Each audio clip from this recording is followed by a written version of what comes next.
Okay, welcome to the vendor live recording for Repair Leads. If you're watching the recording, welcome. You're going to see a form below the recording that you can complete to get information about the RFA benefit. If you're watching this on a social media platform or YouTube, you can go to rfamembers.com. If you're a member, log in, click products and benefits, and then go to vendor discounts, and Repair Leads will be listed there, and they will get you just have to fill out the form, and they'll actually reach out to you and go over the discount and all of that for RFA members and work directly with you.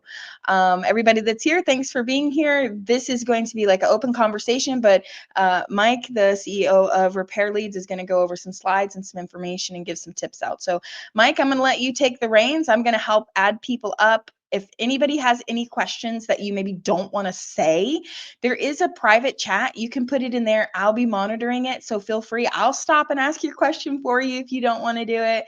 But definitely, this is for everybody to talk and learn. So go ahead, Mike.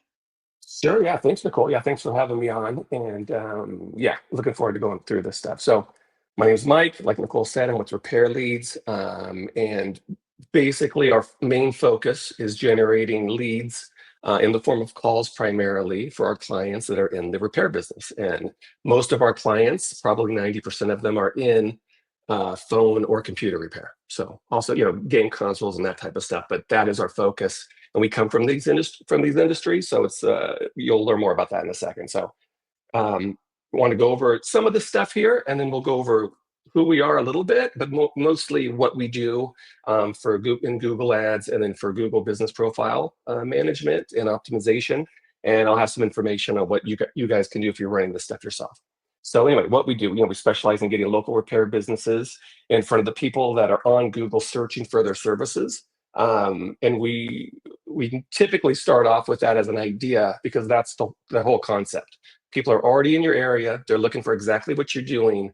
Our job is just to pop you in front of them and get them to call you, right? So there's a lot of stuff that you can do on the back end to make that more possible, but we can do a lot on the front end to get the calls coming in. So we do this through paid Google Ads and then local SEO, primarily in the form of your Google Business Profile. And then we optimize our services with a focus on direct call generation.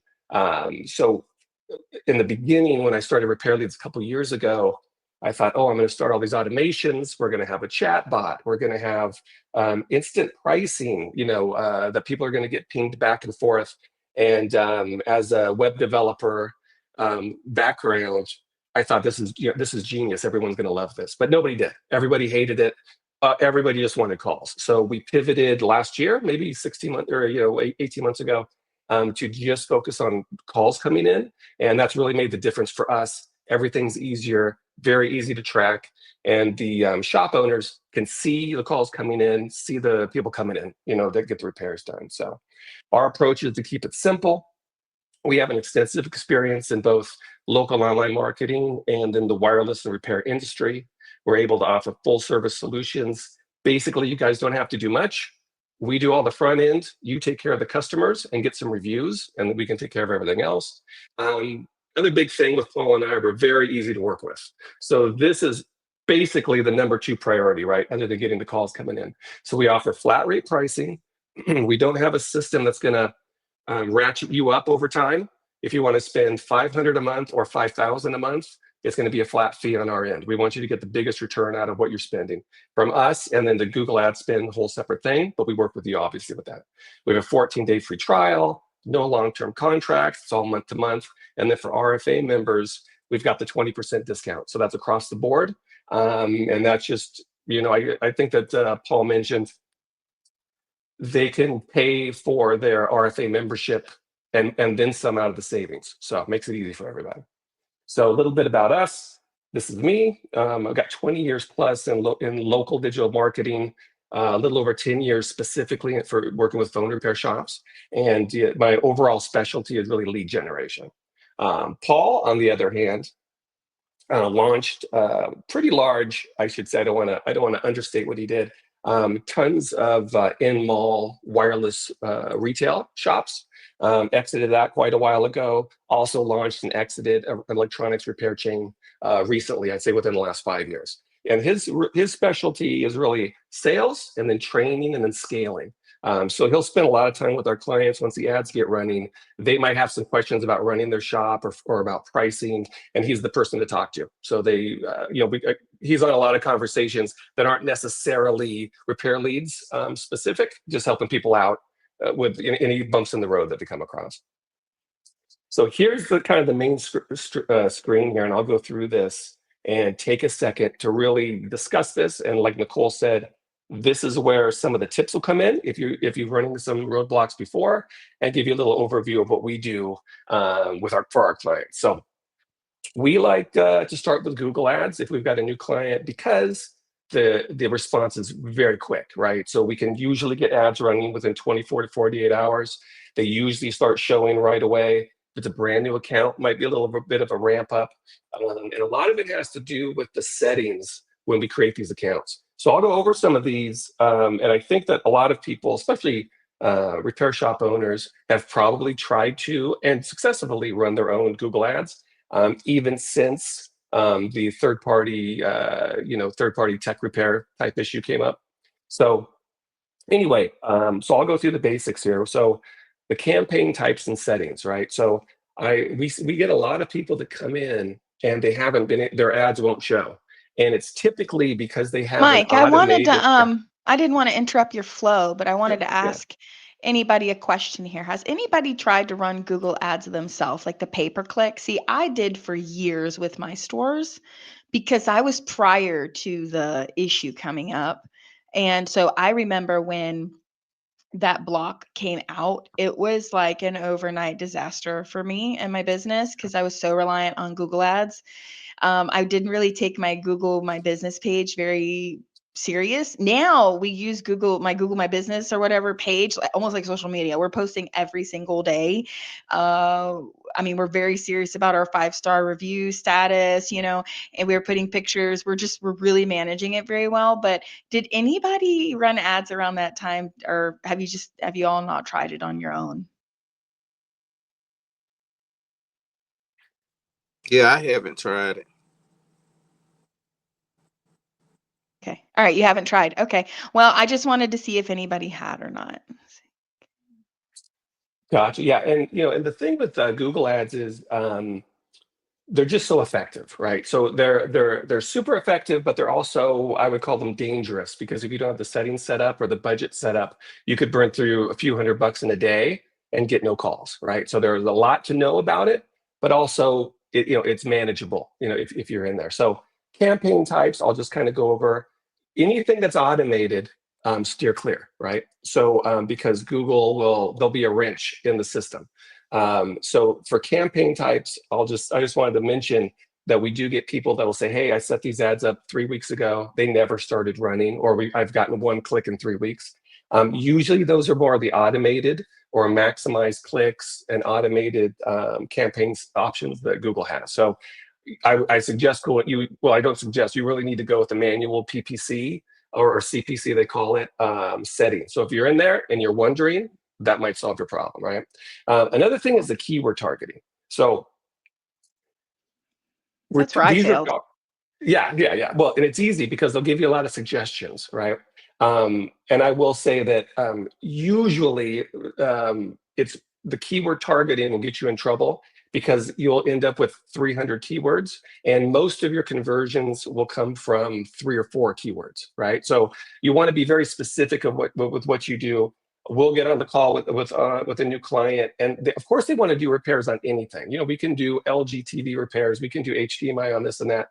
But we'd like to start with the core business and get the money coming in, right? And get the calls coming in, start to work with us.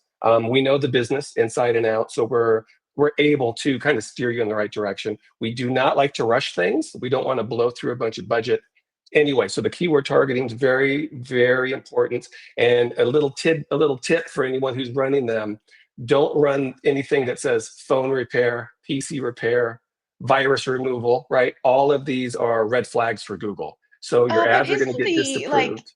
isn't the word repair a red flag alone, or iPhone, or anything If other? you put the word repair first, which is not how you would normally say it, it seems to work just fine, right? Because Mm. if you're doing phrase matches or broad match, it'll still Ooh, trigger for all of these. So okay. another thing to think about too, guys, with the keywords is there are so many searches going on. You're not going to get 80 to 90% of them anyway. You're probably going to get 20, 30%, meaning 100 people are searching for these in your area. Your ad will only be shown 20 or 30 times, right? Even if it's optimized really well. And you're going to get a percentage of those that click through. So just kind of give you, if you have any questions, let me know, but I don't want to bore you guys with all the details. Oh my gosh, and I'm Um, probably jumping way ahead yeah. because this happened to my business. So some of you may not know anything about Google Ads or pay-per-click because, maybe you haven't just never ran it, but yeah, so I'm probably skipping ahead. So I'm going to let you get back to explaining Oh, everything the sure. proper Yeah, way. no problem. No problem. So just kind of go back. Yeah, I've been doing this since the old days. Since before it was Google and the clicks were 1 cent a click. It used to be Overture and GoTo.com. So there's a unique opportunity, and I want to say that in this piece here because there's a unique opportunity where you guys are practically banned. I'll say practically, kind of like CBD has been banned the last few years and restricted. But it's also a unique opportunity because very few of your competitors are able to run their ads, right? Because they're setting it up and their ads are running for 3 or 4 days, and then their ads are getting disapproved, meaning that the ad itself is disapproved, typically because of the landing page. We'll go over that in a second. But so what happens is you've got a lot of space there where if you're running consistent ads correctly that are within the Google guidelines, you can have your ads running for years, right? So the ban came out in 2018, and I've had phone repair shops running ever since then without a problem. So it can be done, and I know it's not ideal, but the results are still very, very strong. We'll see those in a second. So anyway, campaign setting. Make sure you do manual CPC if you're going to take this on yourself. Means you're going to have to watch it. Set a small budget, daily budget. They'll still go over that budget. Watch your bids, per click. Sometimes it takes a $5 bid to kind of kickstart your campaign, but you'll see more in a second. But really, if you're paying more than $2 or $3, you're probably doing something wrong. The geo-targeting, a lot of different settings for geo-targeting. We typically include the city that the store is in, and then maybe up to a 5 mile radius, depending on the volume and the budget and the appetite, right, of the client. We've got some frugal clients, and then we've got some people that would spend $1,000 a day if they could, right? That gets into the Yeah, ad is there spend a and the budget. sweet spot, Mike, or does it really, is there a sweet spot? If somebody's listening right now, which I Yeah. would love for you guys to each open the chat and just describe a little bit about your marketing situation right now, so we can understand a little bit how Mike might be able to add some value while he's on here for you specifically. Are you running ads, not running ads, thinking about it, scared of it, not sure where to go, tried and failed, spent thousands of dollars and lost every, what is your ad situation? So like, is there a sweet spot, Mike? You say you got some people that only spend $5 a day and some people that want to spend thousands, right? Because I, at one point for my school, was paying around $2,500 a month for ads. But I had, butts in the seats, and my cell phone stores were, rocking it. At one point I had tablets before Walmart did, and I sold so many tablets and fixed so many tablets. It was just sick, right? So it's like it did really well. So that's why I put it. But I remember when I started Google Ads, and I did that. I started it very slow, like $5, $10, because I was like, this is like money out of my pocket that's not coming in already. And it was really hard for me. And then I remember one day I was just like, you know what? I'm just going to put that thing up. I'm just going to put it up. I'm going to put $100 a day and just see what happens. And I was like blown away. But this was before the whole keyword issue. So like, is there a sweet spot as far as expenses? Like someone should they just start with what they can and try to grow from there? Yeah, so everybody's different, right? So everybody has a different risk tolerance and different goals. We typically tell people $30 a day is really the minimum, right? So you're on track for 900 to $1,000 a month in ad spend. But this goes day by day. We also have clients that spend $100 a day, and they're on the phone with Paul asking, how can we spend some more money, right? And a lot of time that comes in the form of, oh, we want to really focus, we want to pump up our HDMI repairs, right? Because it's pretty lucrative if you get the people coming in, or their game console repairs, or they're gonna start doing buybacks in the store. And then we'll set up a whole new package for them just for buybacks, for local buybacks. But we are sensitive to people, to where people are comfortable as they come in. If it's less than, you'll see a low one in a minute here, but if it's less than $30 a day, you can still make money, right? For sure. And I'll show you the details. But the point is, I should say, it's shocking how many people aren't going for the fences, right? But they're comfortable, and that's their business. So I get it. Different times in my life, I've been hustling, and sometimes I'm just taking a year. I'm taking it easy for a year or so, and getting back to other things. So I would say, but the sweet spot for us, I get a little bit concerned if they're spending more than $100 a day. Paul and I will be on the phone with them and really making sure that they're seeing the returns. We don't want people chasing it.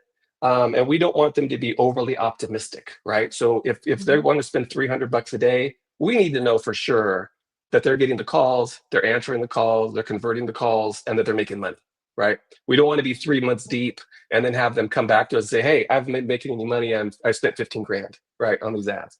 So we work on this daily. We like to work with the repair shops and owners and the managers. They're also looking at it daily and have their finger on the pulse of the shop. Right? How many calls are coming in? Are they good calls? Talking about the geo-targeting. Are they outside of the area, right? Maybe you're in a city, but there's a popular city right nearby. Those people don't tend to come over, but so we'll block those cities to make it to Yvonne really says fine tune. he used to run ads on Facebook for the last 4 years, but he's now open to Google Ads.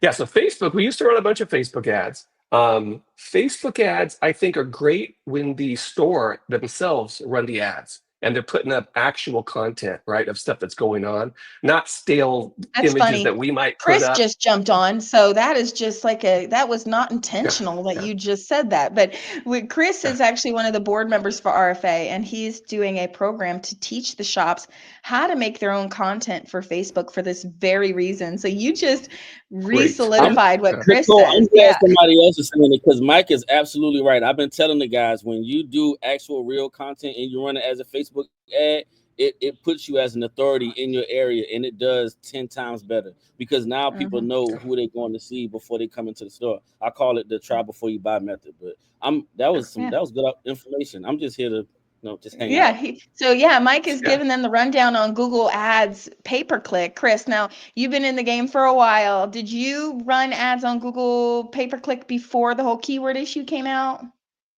Yes, we did. We did. Yeah, I did too. Yeah. And so it was kind of devastating to my business. So, Mike's got their own way. So he's giving some tips and tricks for people trying to run ads for pay-per-clicks. So it's exciting. Yeah, with the regular, I haven't run Google ads in so long because our Facebook ads do so well since it's original content. So we get tons of leads just from Facebook alone now. But I would love to do Google again if it's possible. Yeah, and that's part of the problem is, and I'll mention with Chris is, the owner has a real vested interest, right? So someone like us, like RepairLeads, we're trying to keep our monthly fees low to make sure that the repair shops are getting a great return on their ad spend, right? So we kind of balance that. But to really do an actual social media, right? You almost couldn't pay us enough to have 100 clients where we're running their social media. It just isn't going to work, right? And we don't want to hire 15, TikTokers to start blasting stuff that's not even really authentic, right? That would just be kind of, that would just be, kind of candy type stuff. But when you have the real, you have the real shop owners, they're doing repairs. They've got testimonials, video testimonials on Facebook and Instagram, right? And those are easy to run.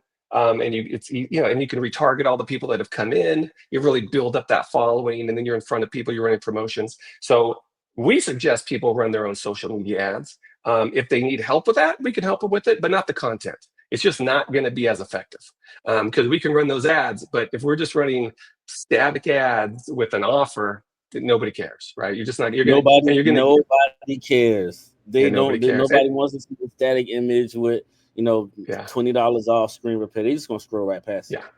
Yeah. And Facebook is great at only showing it to the people that will click and not come in, right? So you're going to be spending $20-$30 a day, which adds up over time.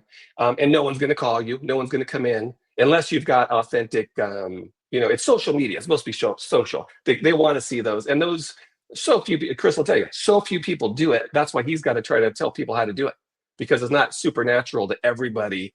But if you're going to build a brand and you think your store is going to be there for 5 or 10 years, you got to build that up, and get that social action going. So, okay. So I'll go back to the ad spend real quick.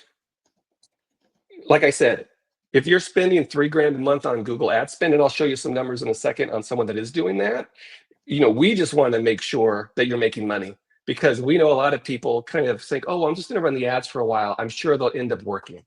That's not how it works, right? If you're not making money and you don't know you're making money from the ads, you're not making money, right? It doesn't just accidentally happen in the background, and maybe, right? And it's a lot of work that goes into this. So frankly, if there's some reason you're not making money, spending money on Google ads, you shouldn't be running the Google ads, even with us, right? So the other thing is the ad copy. So anyone who's been running their own, you cannot put, #1 phone repair in Tallahassee in the ad. What we do is we set up our ads so that, meaning the ad copy and the landing page that the ad lands on, as an electronic store, right? So I'll explain more about that in a minute. But and I'll explain kind of no one likes this idea because they think they can get better results if you included, phone repair, iPhone screen specialist, all the kind of stuff we used to do before 2018 ban on the third-party tech. The problem is your ads aren't going to run, right? So what we do is we typically run a general ad, #1 electronic store in Detroit. That landing page takes them to a Yelp-like landing page that is just very kind of plain, but they know where they landed, and it talks about electronics without mentioning repair, right? This is really the key. So this is what has kept our accounts going forever since the ban. And I think and I know it's just the only way to do it. I do know that some people, some other agencies will just kind of just run ads and then just create new ads and kind of outrunning the sun on these, right? Just doesn't work long term. So that's the ad copy. Does it make sense? It's hard. It's a little counterintuitive. A lot of clients don't believe it's going to work, but it works. And the landing page design, a lot of people don't like it because it doesn't mention repairs. But I'll show you that this is the big trick, Nicole, is the real secret sauce to running the repair ads, especially in these industries, is that when you link your Google My Business or Google Business profile to your Google ads, you can spend less on your bids. Your Google Business profile shows up in the maps and sucks up 90% of your clicks, right? Your Google Business profile does say that you do repairs because your main category is probably mobile phone repair shop, computer repair shop. So that is really, and I don't want to call it a workaround because this is just how it works, right? I don't want to come across like I'm doing something shady. But we all of our accounts, we don't even want them going to the landing page. We want them clicking on the call button directly from the Google results, right? And I'd say that 70%, I should say 80+%, the Google Business profile gets the action off of the paid ad, right? They never see the landing page, and they never really see anything else. They just call, and they've got a hot call. And remember, the people searched for repair. Then your Google Business profile comes up that says, right, it's, I don't want to say any of our brands' names out loud, but something repair. And then they call you. And that's really the secret sauce. If you've got everything set up correctly, all your targeting, your budgets, your keyword setup, and if you're linking your Google Business profile and it's showing up in those results, that's what you want. Nobody wants to go to your website. I've been designing websites for 30 years. It breaks my heart that it's not that important, especially for phone repair, but it isn't that important, right? It's great to have it on your business card. It's great for other things. But if you're trying to drive calls today, you want them to click on your Google business profile and call you, and that's it, right? No jumping through hoops, no getting lost, no clicking on your Facebook link that you've got on your website and they go over there, right? And then they're seeing somebody like Chris's actual content that's popping up and it's interesting. They're onto something else. So we don't want to lose them. We want to get them calling you guys. So let me go over the guidelines real quick. So the Google guidelines are pretty straightforward. And last year, maybe it's 2 years now, they made a little bit of a correction, which said that an ad that lands on a website for selling electronics is completely fine. And even that landing page could have navigation to repair, right? So this was a little bit of a pivot. Before, if there was the word repair anywhere on there, you typically get flagged. And then you would need to try to convince them that you weren't doing repair. In most cases, you are doing repair, and that's really your whole business. So you don't even want that to happen, right? You want to stack the deck in your favor. So I just tell people, don't even put repair in the navigation, because what we're going to do is, I'll just explain this real quick, is we really work on the intent of the searcher, just like Google does. So we know they did a search for iPad repair near me or iPhone screen repair near me. They're already in the mindset of finding that. If they don't click on your Google business profile, but they go to your landing page, even though your landing page is neutral and more of an electronic store, they're still going to call you because you popped up, right? And they're just going to assume that you're doing repair. Would it be better if you could put repair? Sure, but you can't. So it's not even something to worry about, right? So that's the other piece of this, is to not think you're ever going to explain away a suspension to Google. It happens, right? But I wouldn't bank on it, right? I would do everything that I could to avoid that. So, Paul and I really like to think of this as, if we were opening up our own shop again, because Paul had a bunch of them, what are the things that we would do and how would we do it, right? And then we let that kind of guide our recommendations. And Paul talks a lot of shop owners out of a lot of stuff, right? Because we know that if we did that, their account's going to get suspended. And everyone thinks they're going to optimize it. And we've had plenty of people optimize themselves out of Google Ads because now their account gets suspended because they just had to tweak it. They just didn't like it that we weren't mentioning repair. So I want to let you know, it's very serious. If you're going to you have to run your ads in this way, or you're just not going to have any ads to run, right? The other big killer here, and I think this flies under the radar a lot, is Google's automated extensions and recommendations. So if no one's run their ads before, you have no idea what I'm talking about, but I'll give you a little idea here. Is they want to automate everything, right? And every automation works against you because you're in a category of ads that is susceptible to suspension, right? So they might look at your domain and say, oh, this is a phone repair in Tulsa. And so they're going to create site links. They're going to create different versions of your ads that you didn't even know. We have, you'll log in a week later and you have a whole new thing going on that you didn't even type any of this stuff in.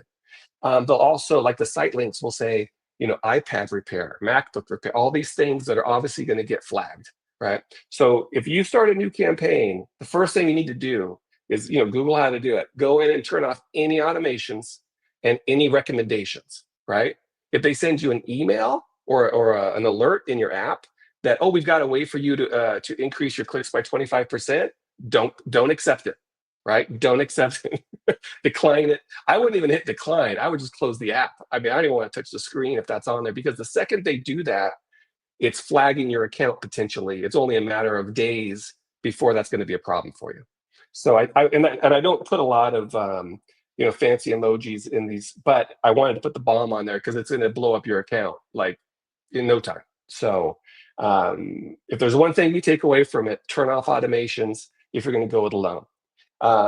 So if there's any questions about that, though, let me know. Anything about Google Ads that anybody's interested in?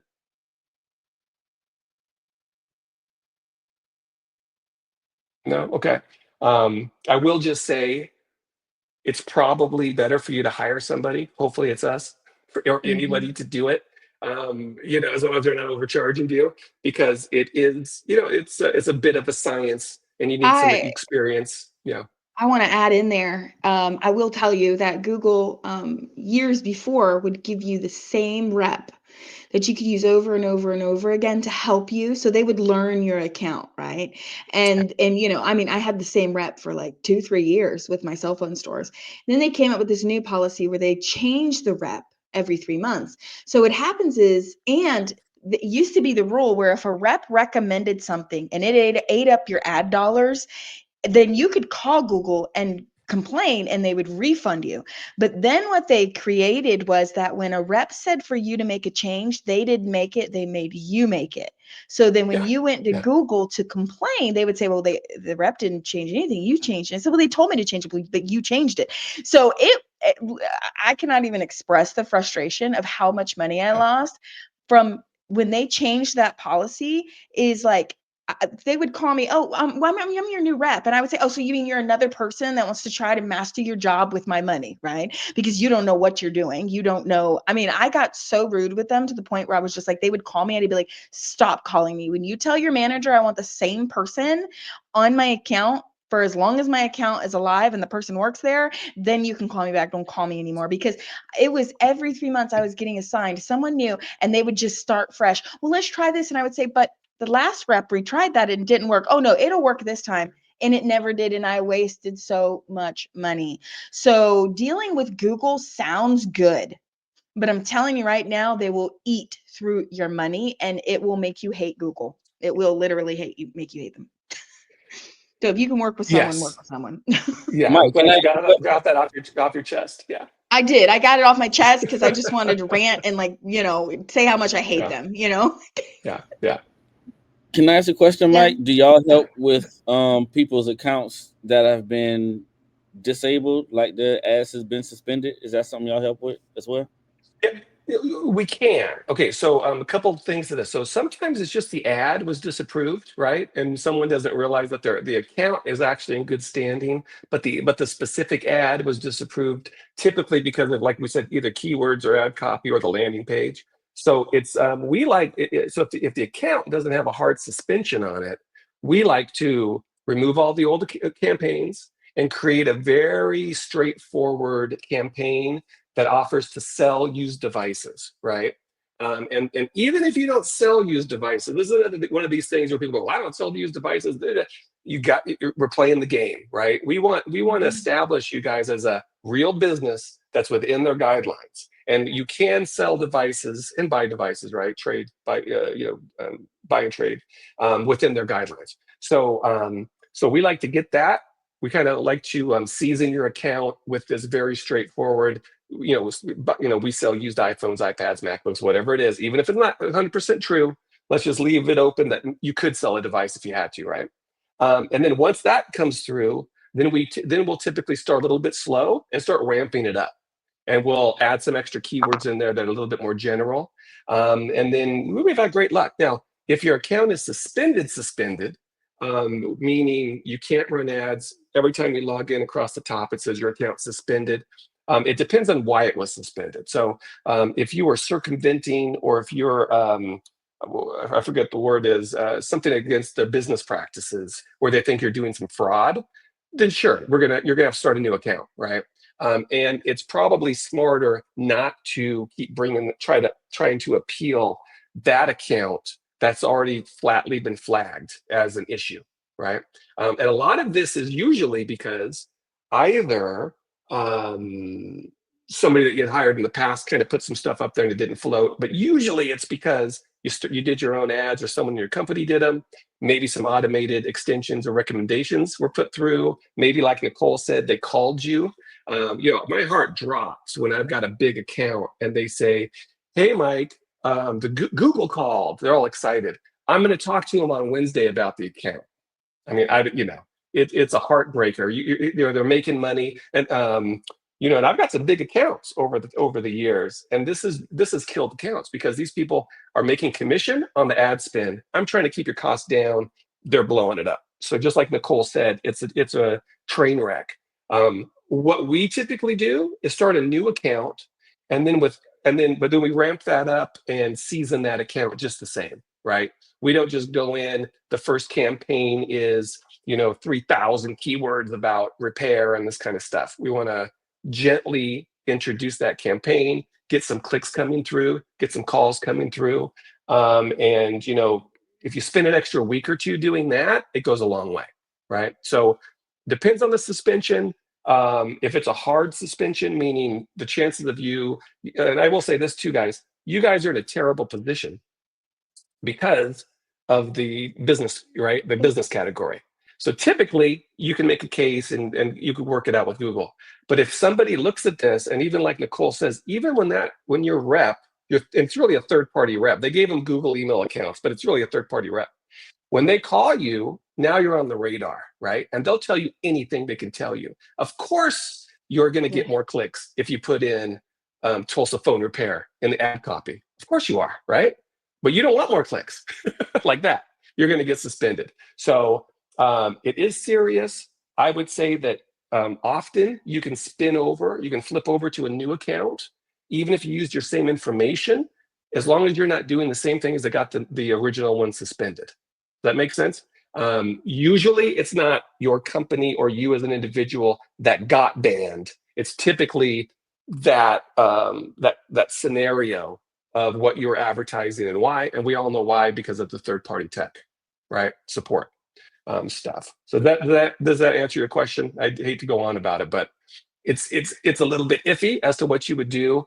But it's important, get those ads running. I mean, it really makes a difference. I'll go over these numbers after this little bit.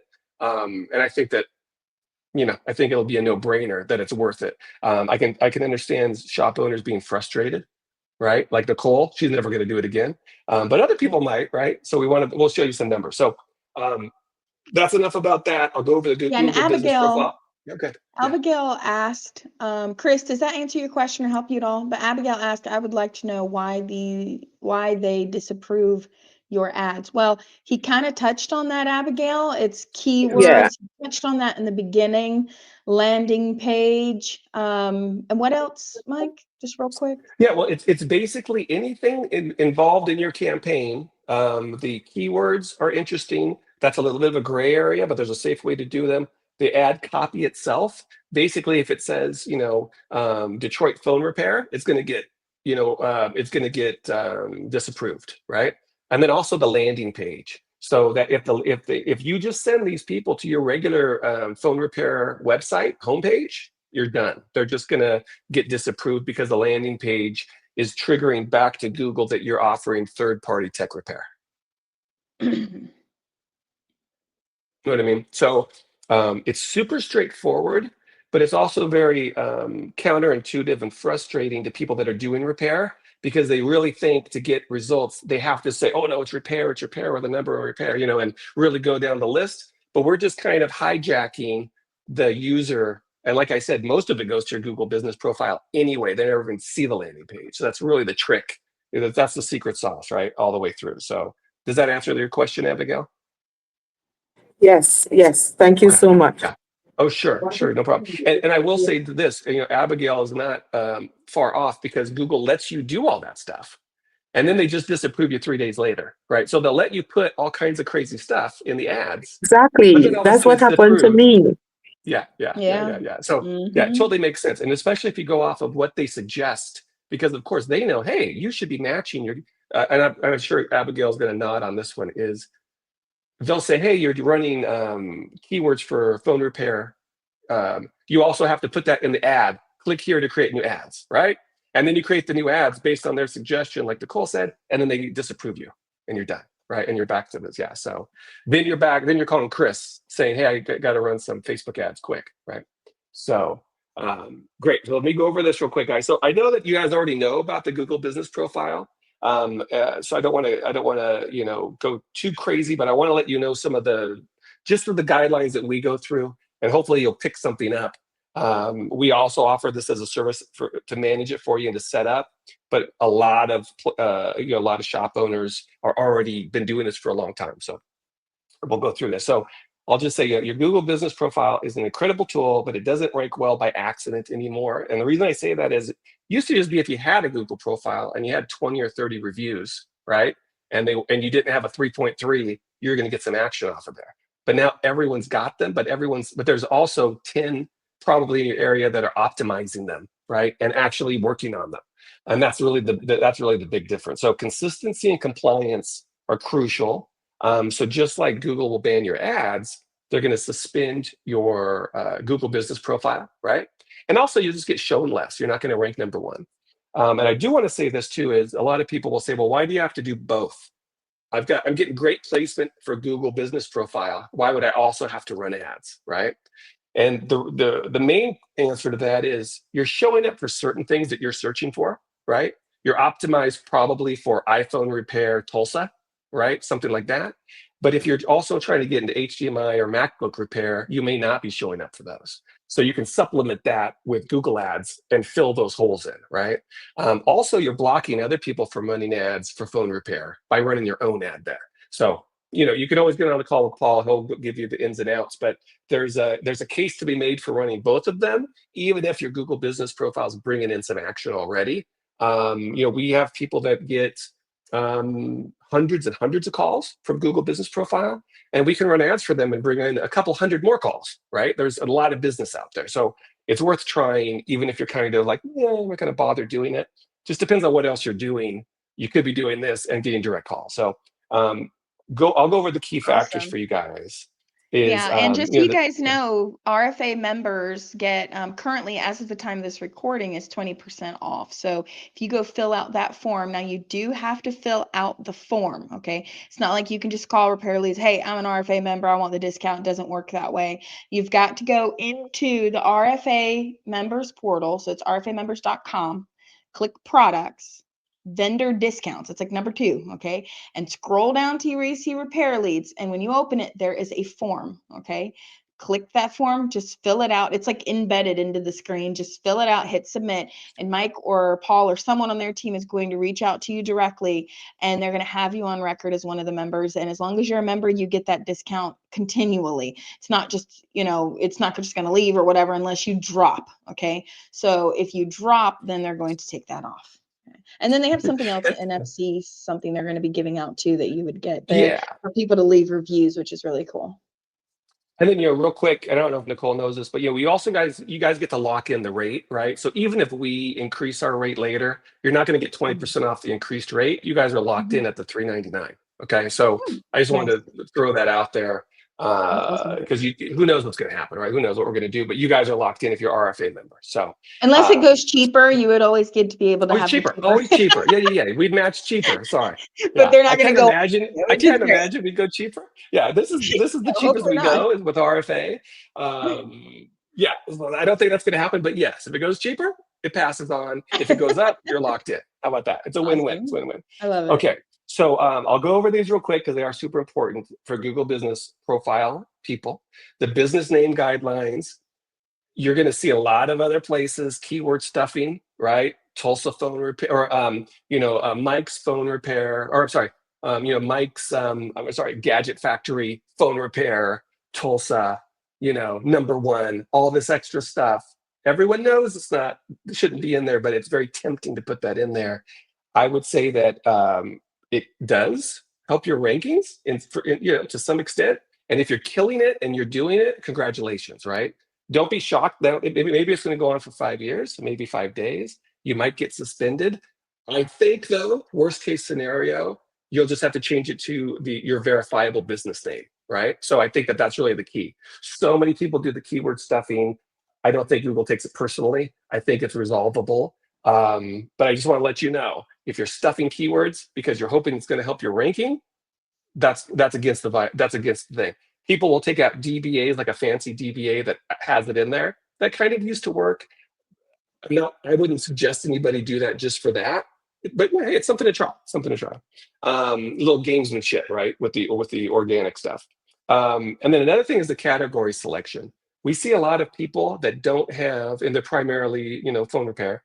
They don't have mobile phone repair shop as their primary category, right? That's a killer one. Phone repair shop isn't the same thing. Electronic store isn't the same thing. So if you're phone repair or if you're computer repair, if anyone on the call or watching this is computer repair centric, great, do computer repair. But it has a big influence on what you're going to show up for, right? So keep that in mind. Also, don't put a bunch of extra categories that you kind of do, put your main business in there, right? I like to stay with 4 categories. I don't think that people are retiring off of cellular phone accessories, right? Off of Google ads. If you are, keep it in there. If not, just don't put it in there, right? Because it's diluting the match for your result being a solution for the search, right? So I would keep those tight to exactly what you're doing. Also, be sure that your service listings, if you don't know what that is, you go to Google, type in my business. You're going to see your dashboard. It used to be in the app, now it's just on the website. Go into services and see what's on there. Google will often, well, they always do it, will pop in a bunch of extra stuff. I also like to keep that streamlined, right? If you have, people like to think, oh, if I've got 60 things under phone repair, the charge port repair, the back camera, the power button, you guys know what I'm talking about here. Oh, I've got 50, 60 things. I'm going to come up for a lot. Well, you might come up, but when someone scrolls it, when are they going to see that you do iPhone screen repair, right?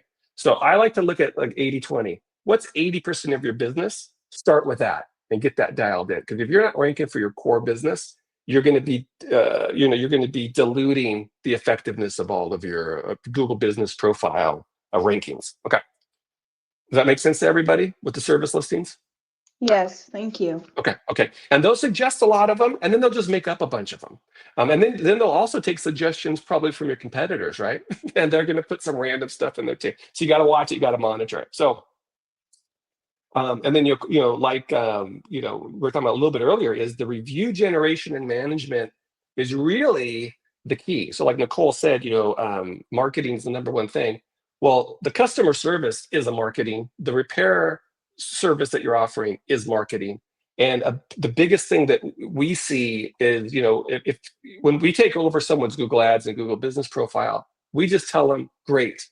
Now just do a great job. We're going to get people coming in and get great reviews, right? And we're going to take care of the rest. So like Nicole alluded to, we see great results with people having an NFC card on hand that, and you guys probably have, some of you guys already have cards, or you have like a standee on the counter, and then you say, oh, hey, give me a review, tap here. It takes them right to their Google Business Profile. The 5 stars are right there. The person that's delivering, the repaired phone back to them is smiling and asking, oh, could you just take a second and give me a quick review, right, on Google? I personally, Paul and I like the cards because, hey, not everyone's happy, right? Why not be in control of who gets that card? A little bit of on-demand filtering going on. So what we'll do though is, anyone watching this, and that's an RFA member, I should say, you guys can request a card and fill out a short form. And Nicole will have a link in the RFA members website, and then we'll send you one of these NFC cards for free.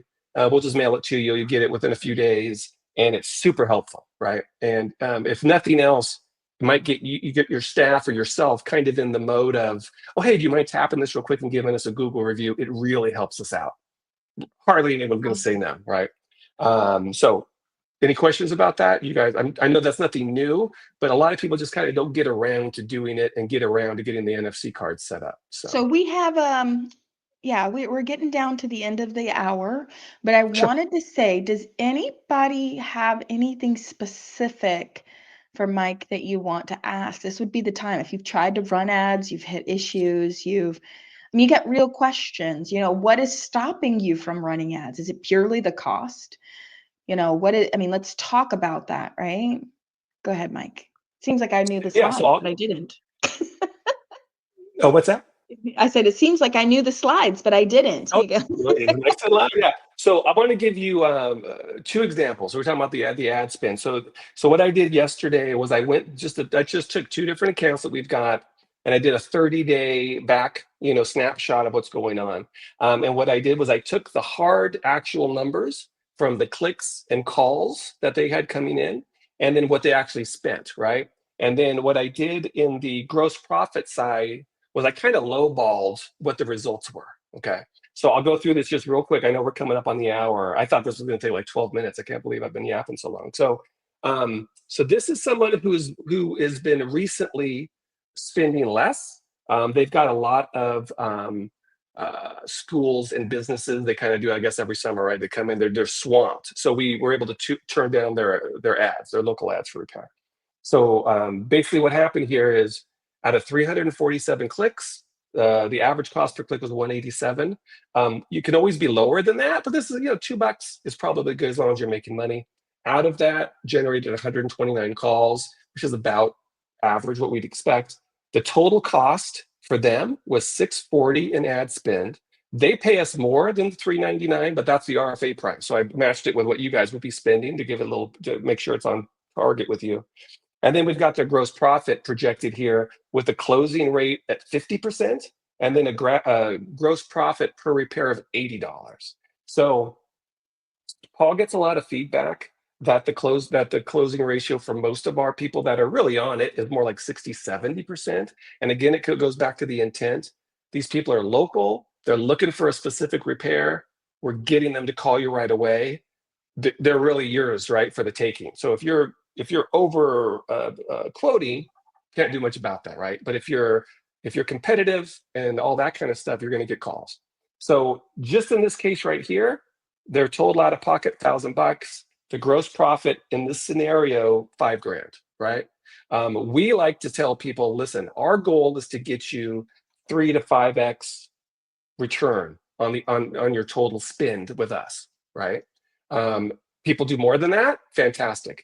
If it's less than 3x, there's some work for us to do and might be some feedback and back and forth, but right, that's something. And just real quick, I'll show you someone else who spent kind of the top end, Nicole, that we talked about, almost $100 a day, right? So this store spent $25.35 last 30 days just in ad spend. If they added our $399, that if they were an RFA member, we'll have to tell them to get on it, right? They would have spent $3,000. They had 1,200, almost 1,300 clicks. Again, right about $2 per click, and they had 348 calls that came in. So, and their gross profit at the 50% and just the $80 GP. And we know people might, if it's an iPhone 8 Plus screen repair, right? Maybe it's $50, $60 GP, who knows? But at 80%, they would have the gross profit would be about $14,000, right? And these aren't wild numbers. Like I said, I talked to Paul about this yesterday, and these are, I don't want to say they're low balls, but they're conservative. I'll say they're conservative, right?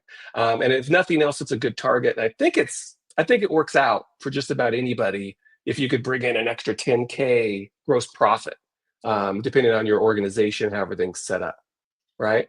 So I will say, Nicole, if someone wants to spend $10,000, they're going to hit the wall, right? There are only so many repairs to be done per day. We don't want you to overspend. So we want to we work with you over time to get dialed into, to a consistent flow, right? We want someone to be able to know, okay, I'm going to spend $3,000-ish, right? Within a couple $100 a month, I'm going to be bringing in 10 to 15 grand gross profit.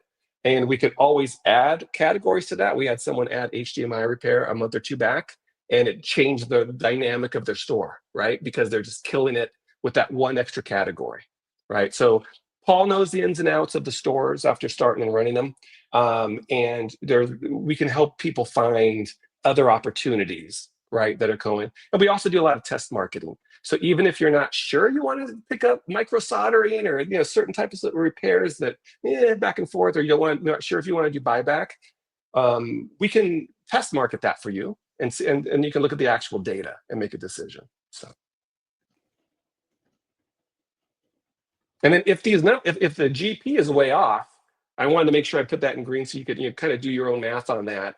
I think that even at $60 GP, you're still making money off of these, right? Right. So also could be, guys, I just want to mention is sometimes people are undercharging because they're not getting enough calls, right? So they're underquoting.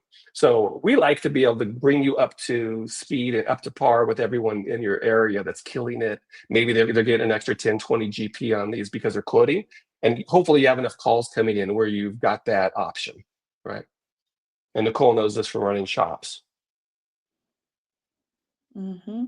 Anybody have any questions about this or Any other anything before questions we about that, go? or? It's a 3 o'clock. So Mike, I wasn't sure if there's anything else that you wanted to cover. Remember, guys, if you want to sign up for the benefit or I have think them maybe reach out did to you. Nicole freeze up? Oh, am I frozen up? Let me see. Let's see. Can you guys hear me? Yeah. Mike, You there, can you Chris? hear me? I see Chris moving. Hi, Nicole. I can hear you just fine. Oh, okay. I was gonna say somebody's saying I'm Mike, are you frozen up maybe? Let's see. I think your headset, your Okay, speaker Paul's went there. out. Paul, can I see you? Okay. Oh, Nicole's back. Okay. Can you hear me? Okay. So Okay. I will I don't just know say who can this. hear So me. let me go to my last slide here. Mhm. Here's the NFC information. As you can see the card. I know you guys have seen these before. And then a little bit about the process, right? So you go to the RFA portal. You sign up through the form there. We're new, so we're probably at the end of the list, but just keep going. Just forget all those other guys that they're offering our services. Go down to the bottom. When you fill out that form, we'll get the email. We'll reach out to you and schedule a call so we can kind of do a fresh walkthrough. Since you're RFA member, we'll kind of assume that you know a little bit about us and maybe has even seen this video or part of it. We'll set up a call, and then usually we can get everybody set up, whether they've got an existing Google account or whether they've got need a brand new one. We'll help you streamline that process. So we'll trigger Google to create a brand new account. We'll get you invited as the admin. Make sure that the billing's set up in there. Work with you with the budget. Get everything dialed in. There are no surprise fees.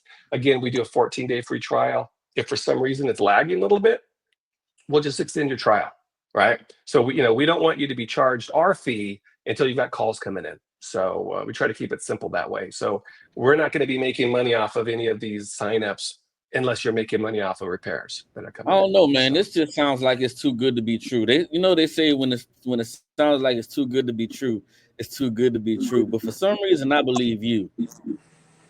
Those are bars. I'm sorry. Yeah, but it does sound like it's too good to be true. But I'm actually I like this. I'm very interested, to be honest. I think Mike might have a slight lag. Can y'all hear me? Well, that's great. Yeah. I can hear you just fine. Yeah. I will be very happy to talk with any of you. Let's get some calls set up, and I can be more specific to your shop and what your needs are. It's always a little different from owner Yeah, to I owner. can. Mike, I don't think you can hear us sometimes. I think you're maybe because when you said you couldn't hear me, Paul could hear me. I think I'm not exactly sure, but I think something is going on. Okay, great. Well, you guys know how to reach them and sign up. If you're not a member, their website is repairleads.com. I think I could put it in here for you guys. So then for those of you that are not members, I'll go ahead and paste it in the chat. And then, yeah, thank you all for being here. And if you have any more questions, you can always submit it into the members only Facebook group, and then we'll make sure that Mike and Paul are tagged so they can respond to you guys. That's pretty much. Abigail, you're a member, so you would just go to the RFA portal and put the form in, okay? So they can reach out to you directly. Thank you, All right. Nicole. Thank you. Bye. All right, thanks everybody. Thanks for being on the call. Now, don't forget, Thursday is Chris's call. So in 2 more days, actually, Chris will be doing a session on I've talked about it when we first joined the call, showing you how he records, how he moves the camera around, how he pieces it all together. So if you're interested in the marketing, make sure to join on Thursday's call. All right. Fantastic. Well, it was nice to meet all of you, and I hope to Thank be you. on a call soon. Thanks. All right, bye-bye.